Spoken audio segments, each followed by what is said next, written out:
I want to talk a few minutes about bureaucratic discretion and incrementalism. These are two terms that are used commonly in public administration. First, delegation of authority. Let's look at that concept just for a second. We've talked about how authority is delegated down through the bureaucracy, that is, through the hierarchy. The power and authority is established by the Constitution and by laws, and then it's through the legislative process, it's delegated to particular agencies to do the work that has to be done. That delegation of authority goes all the way down to the street level. So it begins at the Constitution and goes all the way down to the police officer on the street or the person at the counter that you walk up to in a public agency. All delegation of authority involves some level of discretionary authority. That is, the people in those jobs have to make decisions in general, and they also have to make decisions that apply in special cases. Almost everybody they deal with has some sort of special circumstance. The more complex the task is that a person has to do, then the more discretionary authority is required in order to make decisions in that complex situation. They have the authority that's delegated to them to choose between courses of action or inaction. Now, the decisions that bureaucrats make, or public professionals make, is based on their professional expertise and their experience in the job. All the time they're subject to regulations and limitations on their time and resources. Now, how do they do that? How do they make decisions in these circumstances? Well, there are three basic decision models that we need to discuss. The first one is called the rational comprehensive model. The second one is the incremental model. And the third is called the mixed scanning model. The rational comprehensive model is the one we're kind of all familiar with. It sort of is, you start from scratch. It has a zero-based assumption to it. And then it's the objective model, the quantitative empirical model that we all hear about. So what you have to do is in each situation, collect all the data that's available from every source that you can acquire data from. Based on all of that data, then you determine every possible alternative. That is, all of the alternative decisions that you can make. And then you analyze the consequences of each of those alternatives. Now, once you've done that, collected all the data, come up with all the possible alternatives, and analyze the consequences of each of those alternatives, then you implement the very best alternative based on that empirical analysis.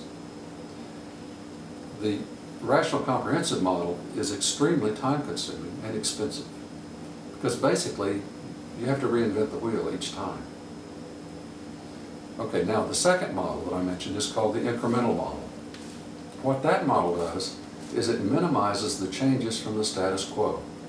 So you start out with the way you've been doing things, and then you have to make marginal adjustments to fit that decision, that situation. Under the incremental model, you collect the historical data and the data related to the situation at hand. You determine a fairly narrow range of alternatives based on what you know, what the practice is currently. And those alternatives include inaction or avoidance. That's one of the decisions you can make. And then you look at these alternatives based on the immediate short-range situation and the actions that you could take to ameliorate, to deal with that situation. And then you analyze the marginal benefits of that alternative, or those few alternatives, and also determine which ones require the fewest additional resources and risks to the organization. So it's a risk avoidance strategy as well. Then you implement the most practical solution given that specific situation. So the incremental model provides the least deviation from the existing standards of practice. Charles Lindblom, who's one of the theorists that's talked about this most, called incrementalism muddling through, and that term is kind of stuck in the literature in public administration, the muddling through model.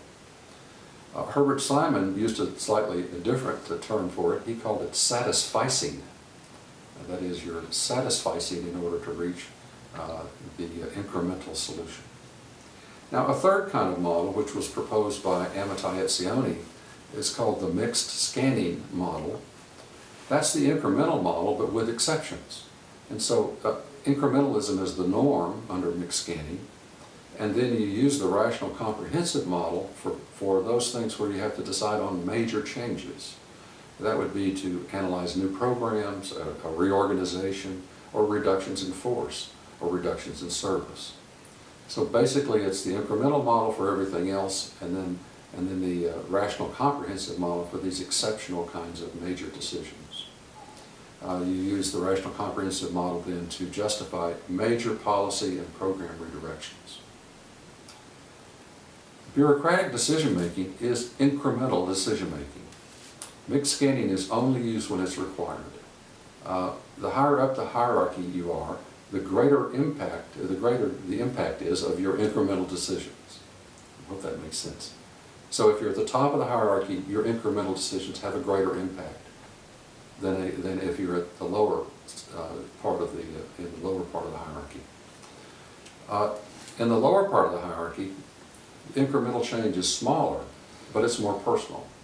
So it's more likely to be directed to specific citizens and specific situations.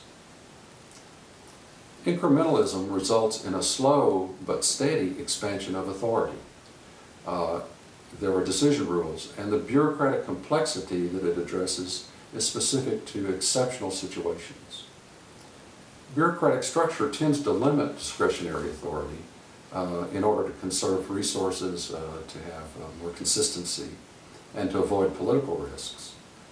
But individual bureaucrats want to increase their discretionary authority, and they want to address specific case situations, and they want to do a better job for the public they serve.